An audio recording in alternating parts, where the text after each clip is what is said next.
Thank you, choir. What a Obrigado ao blessing coro por nos abençoar for all who listen and hear you. pela música que ouvimos de Over the vocês. years, I have had the sacred Ao longo dos anos, tive a sagrada oportunidade de conhecer muitas pessoas cujo sofrimento parecia penetrar-lhes os recônditos da alma. Nesses momentos, ouvi meus amados irmãos e irmãs e me angustiei com eles por seus fardos. I've pondered Ponderei o que dizer-lhes, and I have struggled to e foi-me difícil saber como consolá-los e dar-lhes alento em suas provações. their grief is caused Com frequência, o sofrimento deles decorria de algo que lhes parecia ser um ponto final. facing the end of a cherished Alguns se veem diante do fim de um terno relacionamento, como a morte de um ente querido ou a alienação de um membro da família.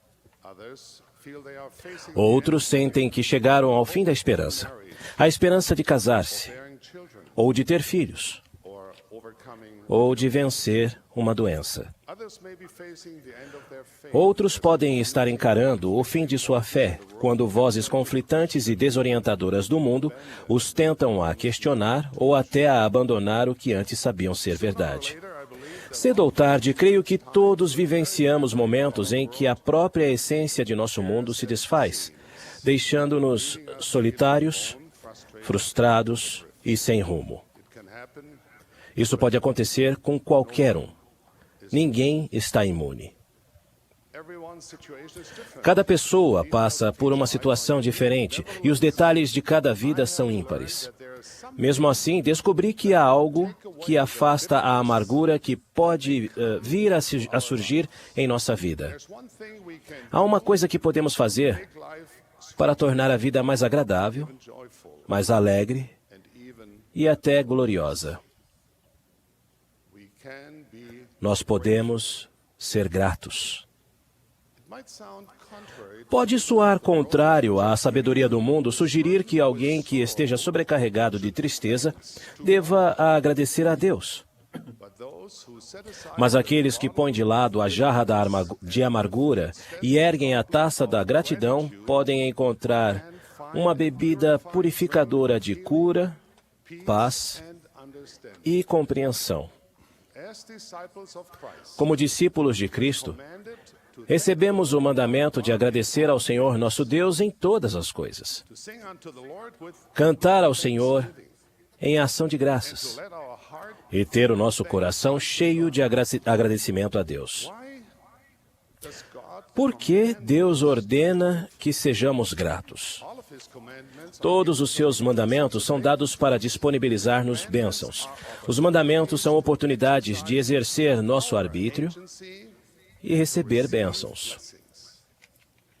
Our loving Heavenly Father Nosso amoroso Pai Celestial sabe que a decisão de desenvolver um espírito de gratidão nos proporciona a verdadeira alegria e grande felicidade. some might say Mas alguns podem dizer, pelo que devo ser grato se o meu mundo when my world is falling. está desmoronando? Perhaps focusing on what Talvez o enfoque em coisas pelas quais somos gratos seja uma abordagem errada. É difícil desenvolver um espírito de gratidão se nossa gratidão for somente proporcional ao número de bênçãos que podemos contar. true.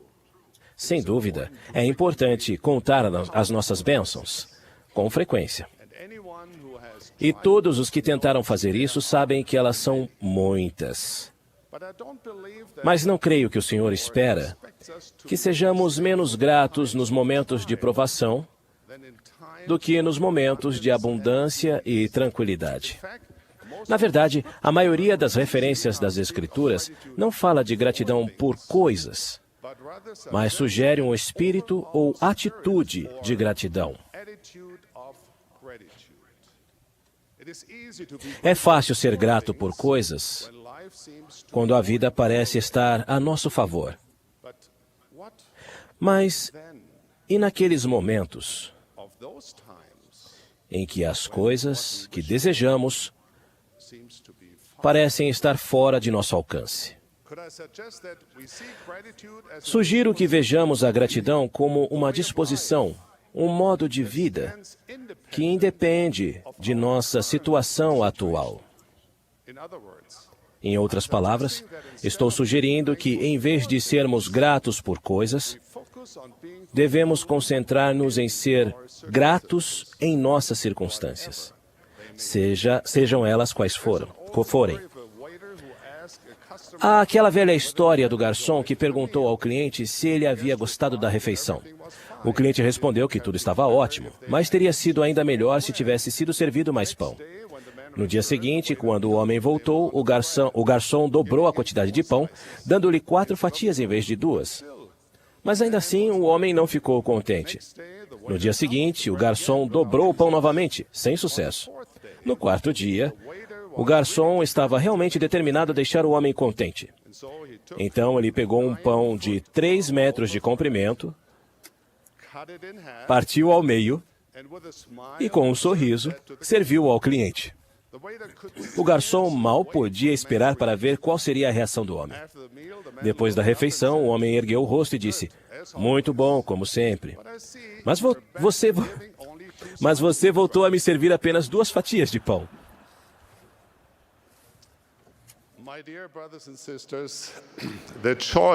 Meus queridos irmãos e irmãs, a escolha é nossa.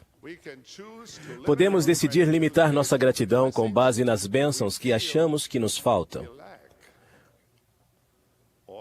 Ou podemos decidir ser como Nefe, cujo coração agradecido jamais fraquejou. Quando seus irmãos o amarraram ao navio, que ele havia construído para levá-los à terra da promissão, seus calcanhares e punhos ficaram bem feridos, de modo que estavam muito inchados e doloridos. E uma violenta tempestade ameaçava tragá-los para as profundezas do mar. Não obstante, disse Nefe, voltei-me para Deus e louvei-o todo o dia. E não murmurei contra o Senhor por causa de minhas aflições. Podemos decidir ser como Jó, que parecia ter todas as coisas, mas então perdeu tudo. Ainda assim, Jó respondeu dizendo: nu saí do ventre de minha mãe e nu tornarei. O Senhor o deu e o Senhor o tomou. Bendito seja o nome do Senhor. Podemos decidir ser como os pioneiros mórmons, que mantiveram um espírito de gratidão em sua lenta e dolorosa jornada até o grande lago salgado, chegando até a cantar e a dançar e gloriar-se na bondade de Deus. Muitos de nós teríamos ficado inclinados a isolar-nos, a reclamar e a angustiar-nos com as dificuldades da jornada.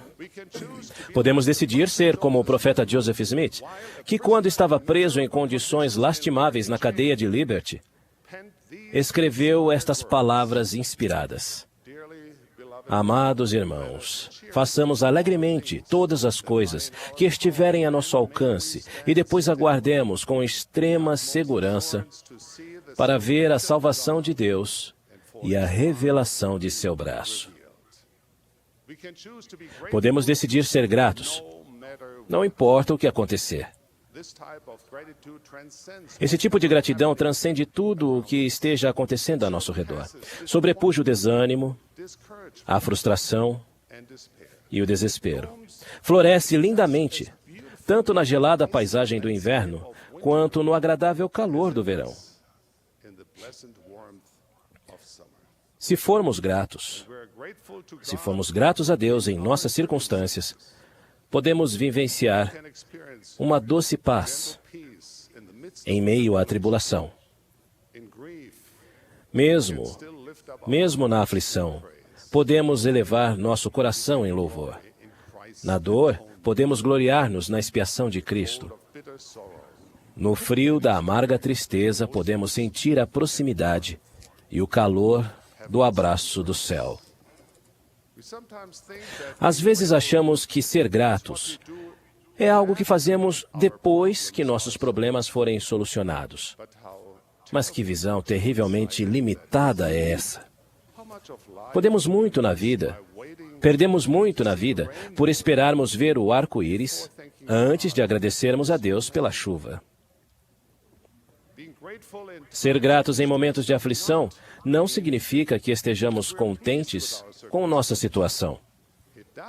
Significa, sim, que pelos olhos da fé, olhamos para além de nossas dificuldades atuais.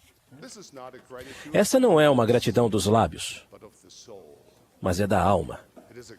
É uma gratidão que cura o coração e expande a mente.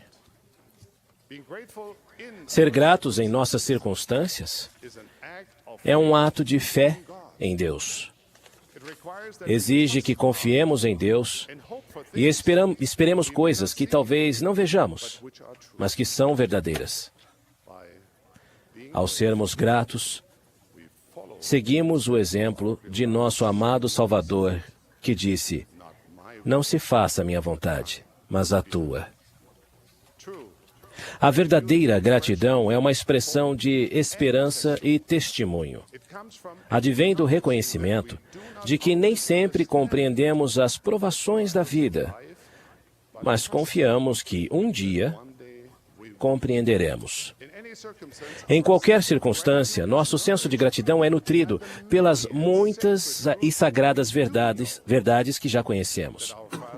Que nosso Pai deu o grande plano de felicidade a seus filhos, que graças à expiação de seu Filho Jesus Cristo, podemos viver para sempre com os nossos entes queridos, que no final teremos um corpo glorioso, perfeito e imortal, livre de enfermidades e deficiências, e que nossas lágrimas de tristeza e perda serão substituídas por uma abundância de felicidade e alegria. Boa medida, recalcada, sacudida e transbordando.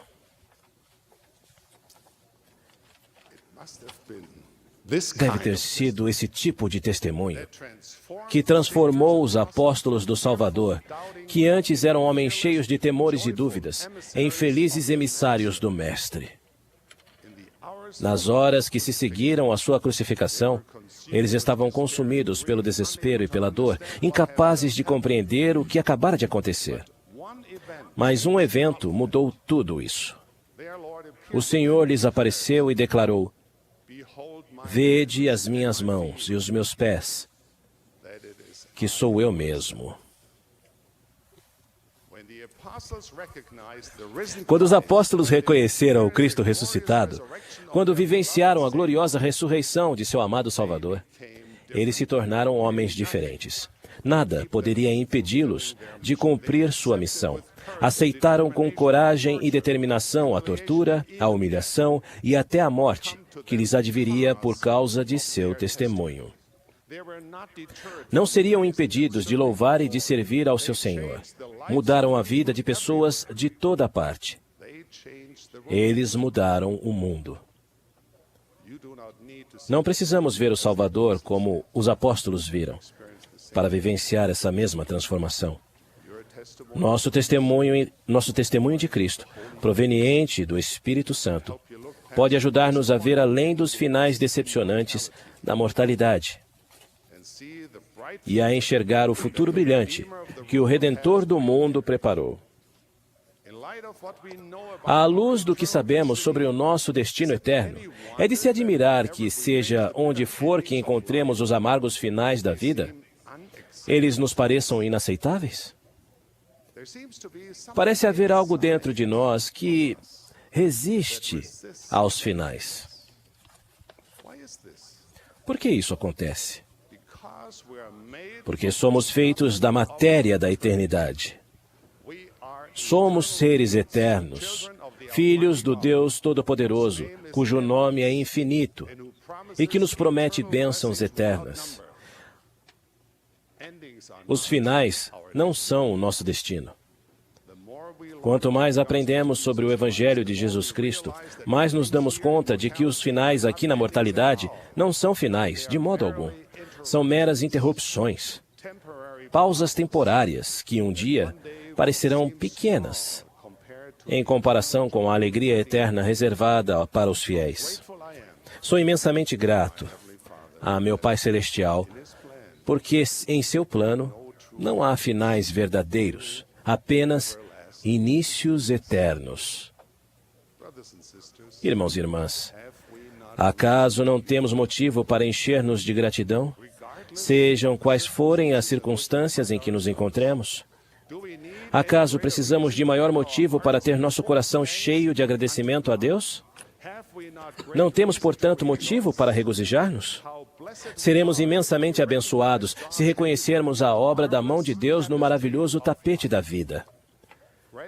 A gratidão a nosso Pai Celestial amplia a nossa percepção e clareia a nossa visão, inspira humildemente e promove empatia por nossos semelhantes e por todas as criações de Deus. A gratidão é um grande catalisador de todos os atributos cristãos. Um coração grato é a fonte de todas as virtudes. O Senhor prometeu que aquele que receber todas as coisas em gratidão será glorificado. E as coisas desta terra ser-lhe-ão acrescentadas, mesmo centuplicadas. Sim, mais. Especialmente nos finais aparentemente inexplicáveis que fazem parte da mortalidade. Façamos com que nossa alma cresça em gratidão por nosso misericordioso Pai Celestial. Ergamos sempre e constantemente a voz e demonstremos por palavras e atos a nossa gratidão a nosso Pai Celestial e a seu Filho, seu amado Filho, Jesus Cristo. Por isso eu oro e deixo-lhes meu testemunho e minha bênção. No nome sagrado do nosso Mestre, Jesus Cristo. Amém.